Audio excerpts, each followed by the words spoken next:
வணக்கம். வரலாற்று சிறப்புமிக்க ஒரு தீர்ப்பை கொடுத்திருக்காங்க உச்ச நீதிமன்றம். அந்த தேர்தல் பத்திரம் என்பது, தேர்தல் நன்கொடை பத்திரம், எலக்டோரல் பாண்ட் என்பது அன்கான்ஸ்டிடியூஷனல், சட்டத்துக்கு புறம்பானது, அரசியலமைப்பு சட்டத்துக்கே புறம்பானது அப்படின்னு மிக தெளிவான ஒரு தீர்ப்பு. நிஜமாவே எல்லா இந்தியர்களும் கைதட்டி பாராட்ட வேண்டும். உச்ச நீதிமன்றத்துக்கு நம்முடைய மனமார்ந்த வணக்கம், நன்றி எல்லாமே. ஏன்னா பிஜேபி அரசாங்கம், நம்முடைய ஒன்றிய தலைவர், நம்முடைய 56 இன்ச் உலக நாயகன், ரக்ஷகன், உலகத்தை காக்க வந்த மகா புருஷ், யுக புருஷ் என்ன தெரியுமா சொன்னாரு?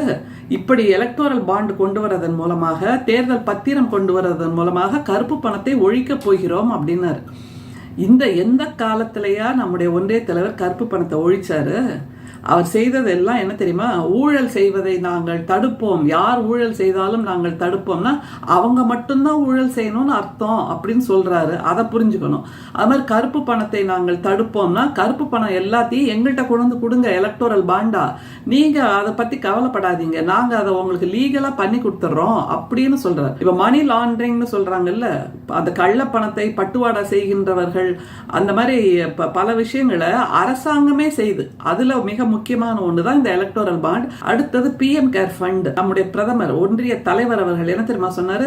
இந்த மாதிரி எலக்டோரல் பாண்ட் கொண்டு வருவதன் மூலமாக யார் யார் நமக்கு அன்பளிப்பு அளிக்கிறார்கள், நமக்கு நிதி கொடுக்கிறார்கள் என்பது எல்லோருக்கும் தெரிய வரும், அதனால எந்த விதமான ஒளிவு மறைவும் இதுல இருக்காதுன்னார். அப்புறம் திடீர்னு மாத்தி இது RTI, ரைட் டு இன்ஃபர்மேஷன்ல வராது, தகவல் அறியும் உரிமை சட்டத்தின் கீழ் வராது அப்படின்னு அதுக்கு வேற ஒரு பிளாங்கெட் போட்டு விட்டார். அந்த மாதிரி நடந்ததுக்கு அப்புறம் யாராலும் அதற்கு எவ்வளவு பணம் வந்து சேர்கிறது, எவ்வளவு நன்கொடைகள் வந்து சேர்கிறது பார்க்கவே முடியறதில்லை. ஏன்னா PM கேர் ஃபண்டும் அப்படிதான் நடத்திட்டு இருக்காரு. அவர் நடத்துகின்ற தனியார் சீட்டு நிறுவனம் மாதிரி PM கேர் ஃபண்ட் பிரைம் மினிஸ்டரால் நடத்தப்படுகிறது. அதுல யாரெல்லாம் உறுப்பினர்களாம்? பிரைம் மினிஸ்டர் இருக்காரு, நிதி அமைச்சர் இருக்கார், உள்துறை அமைச்சர் இருக்கார். இப்போ அப்பன்னா அது பிஜேபியோட ஃபண்டு, பிரைம் மினிஸ்டர் என்ற தனிநபருடைய ஃபண்டாக அது உருவாகி இருக்கிறது. அதே மாதிரிதான் எலக்டோரல் பாண்ட். கிட்டத்தட்ட 6000 கோடிக்கு நம்முடைய பிஜேபி கட்சிக்கு மட்டும் மிக அதிகமாக ஃபண்ட் வந்திருக்கு, நிதி கொடுக்கப்பட்டிருக்கிறது, அன்பளிப்பு கொடுக்கப்பட்டிருக்கிறது. அப்படின்னா நம்முடைய உச்ச நீதிமன்றம் இன்னைக்கு என்ன தெரியுமா ஒரு அழகான தீர்ப்பு சொன்னாங்க? கைமாறு செய்யும் நிலையை இது நிச்சயமாக உருவாக்கும். அப்படின்னா நான் உனக்கு 1000 கோடி கொடுக்கறேன்னா சும்மா கொடுப்பாங்களா? அதுக்கு நீ எனக்கு என்ன கொடுக்க போறேங்கிற அந்த டீல் தானே முதல்ல முடிஞ்சிருக்கும். அதைத்தான் நம்முடைய ஒன்றிய தலைவர் திரும்ப திரும்ப செய்யறாரு. கட்டமைப்புகளுக்காக பட்ஜெட்ல பாருங்க, நிதி அமைச்சர் எப்போதுமே சொல்லுவாங்க, கட்டமைப்புகளுக்காக நாம் பல லட்சம் கோடிகளை ஒதுக்குகிறோம் அப்படிங்கிறாங்க. அதாவது நம்முடைய நாட்டில் பல கட்டடங்களை உருவாக்குவதற்கு, சாலைகளை நிர்மாணிப்பதற்கு, துறைமுகங்கள் கட்டுவதற்கு, விமான நிலையங்கள் கட்டுவதற்கு, இப்படியாக கட்டமைப்புகளை உருவாக்குவதற்கு பல லட்சம் கோடிகளை நிதி கொடுக்கிறோம் அப்படிங்கிறாங்க, நிதி ஒதுக்குகிறோம் அப்படிங்கிறாங்க. இப்படி ஒதுக்கிய நிதியில் கட்டப்படுகின்ற அந்த கட்டமைப்புகள் 1 வருஷத்திலேயோ 2 வருஷத்திலேயோ தனியார் முதலாளிகளுக்கு விற்கப்படுகின்றன.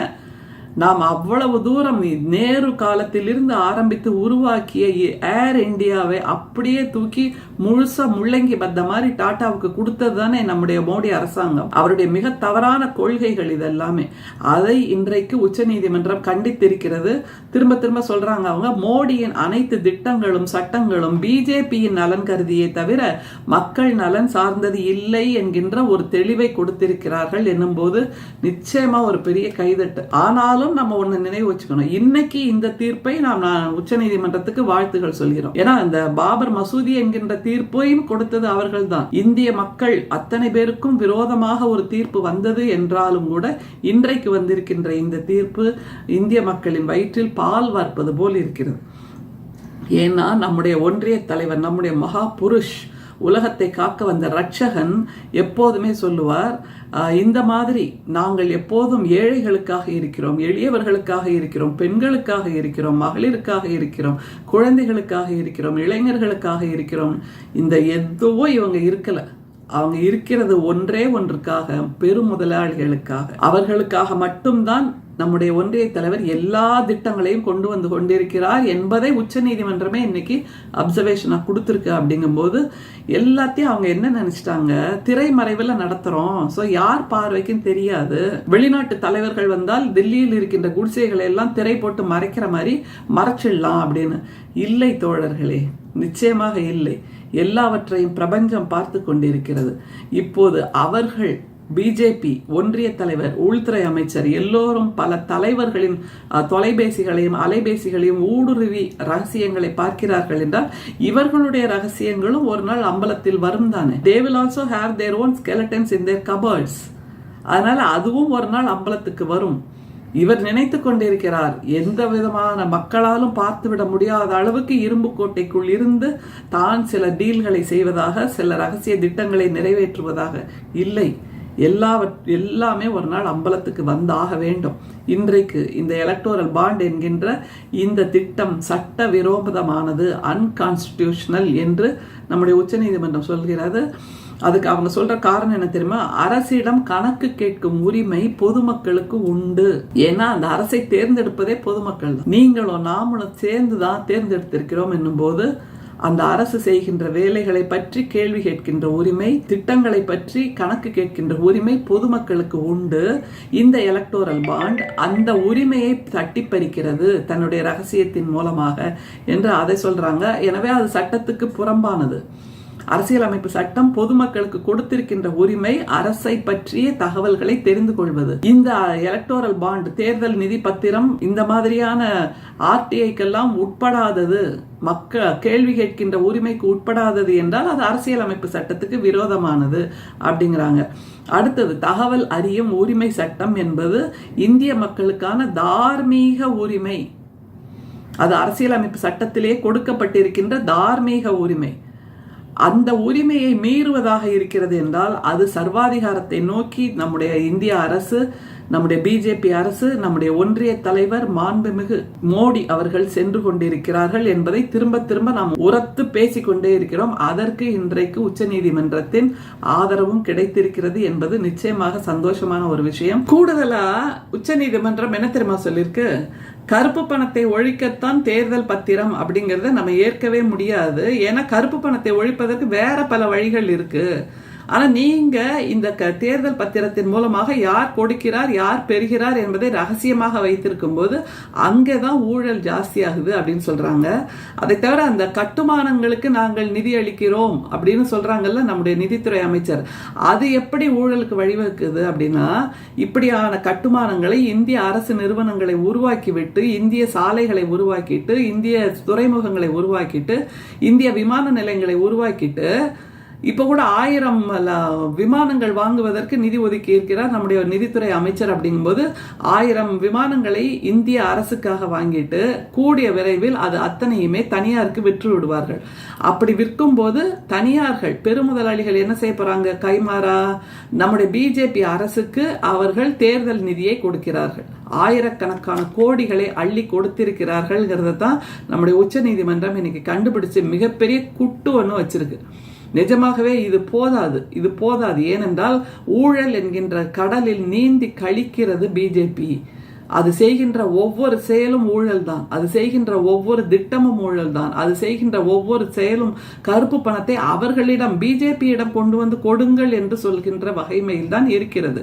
நீங்கள் கருப்பு பணத்தை வைத்துக்கொண்டு அதை மாற்றுவதற்கு கஷ்டப்படாதீர்கள், நீங்கள் ஊழல் செய்யாதீர்கள், ஊழல் செய்பவர்கள் எல்லாம் எங்களிடம் வந்து விடுங்கள், நாங்கள் உங்களுக்கு பாவ மன்னிப்பு அளிக்கிறோம் என்கின்ற வகையில் தான் அவர்கள் ஊழல் பெருச்சாளிகளை எல்லாம் தங்களுடைய கூட்டணியில் இணைத்துக் கொண்டு அவர்களை முதல்வர்களாக, துணை முதல்வர்களாக மாற்றி மாற்றி அழு பார்த்து கொண்டிருக்கிறார்கள். அதுபோன்று அவர்கள் செய்கின்ற தவறுகளுக்கு உடந்தையாக வருகின்ற தீர்ப்புகளை கொடுக்கின்ற நீதிபதிகளுக்கு கூட உயர்ந்த பதவிகளை கொடுத்து அவர்களையும் இது ஒரு விதமான ஊழலாக உருவாக்கி கொண்டிருக்கிறார்கள். எனவே பணம் கொடுப்பது என்பதை தாண்டி பதவிகளை கொடுப்பது, விருதுகளை கொடுப்பது என்கின்ற ஊழலையும் பிஜேபி செய்து கொண்டிருக்கிறது.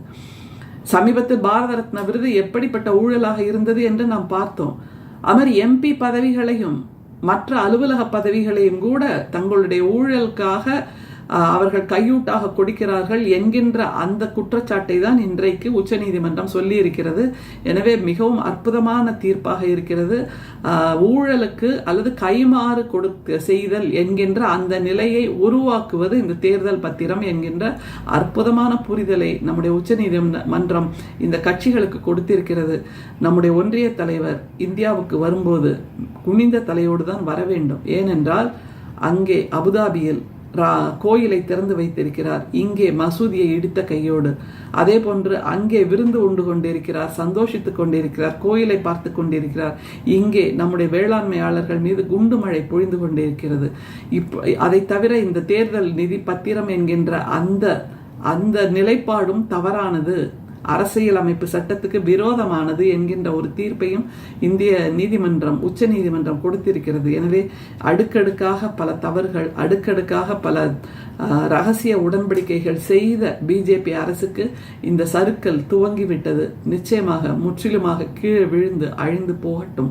அதன் மூலமாக இந்தியா காப்பாற்றப்படட்டும். மோடி அவர்களின் தில்லுமுல்லுகள் எல்லாவற்றையும், மோடி அவர்களின் ரகசியங்கள் எல்லாவற்றையும், மோடி அவர்களின் ரகசிய உடன்பாடுகள் எல்லாவற்றையும் நாம் வெளிச்சத்துக்கு கொண்டு வர வேண்டும். அதற்கு மத்தியில் இருக்கின்ற ஒன்றிய அரசு, சர்வாதிகார அரசு, எதேச்சாதிகார அரசு அங்கிருந்து அகற்றப்பட வேண்டும். அகற்றுவோம். அதற்காக நம்முடைய மாண்புமிகு முதல்வர் அவர்களின் ஸ்டாலினின் குரல் வெல்லட்டும், பாசிசம் வீழட்டும், இந்தியா கூட்டணி வெல்லட்டும். நிச்சயமாக தேர்தல் நிதி பத்திரம் மூலமாக 6000 கோடி யார் யாருக்கு எவ்வளவு கொடுத்தார்கள் என்பது யாருக்குமே தெரியாத ரகசியமாக இருந்தது. அந்த பணத்தை எல்லாம் திருப்பி அழியுங்கள் என்பது போல் நம்முடைய உச்ச நீதிமன்றம் ஒரு தீர்ப்பை கொடுத்திருக்கிறது. நிச்சயமாக பாராட்டப்பட வேண்டிய விஷயம். வாழ்த்துக்கள், வாழ்த்துக்கள், இந்திய மக்களுக்கு வாழ்த்துக்கள். ஏனென்றால் மக்கள் போராட்டமாக ஒவ்வொன்றும் மாறும்போதுதான் அங்கே நீதி கிடைக்கிறது. நாம் மக்கள் போராட்டமாக சுதந்திர போராட்டத்தை நடத்தினோம், அதனால் நமக்கு சுதந்திரம் கிடைத்தது. ஆங்கிலேயர்களிடமிருந்தே சுதந்திரத்தை பெற்றிருக்கிறோம் அகிம்சையில் போராடி என்னும் போது, இப்போது ஆண்டு கொண்டிருக்கின்ற மோடி அரசிடமிருந்து நம்மால் சுதந்திரத்தை பெற முடியாதா? நிச்சயமாக பெற்று காண்பிப்போம். 2024 தேர்தல் என்பது ஜனநாயகத்துக்கும் சர்வாதிகாரத்துக்கும் வெளிப்படைத்தன்மைக்கும் ரகசிய உடன்பாடுகளுக்குமான தேர்தல்.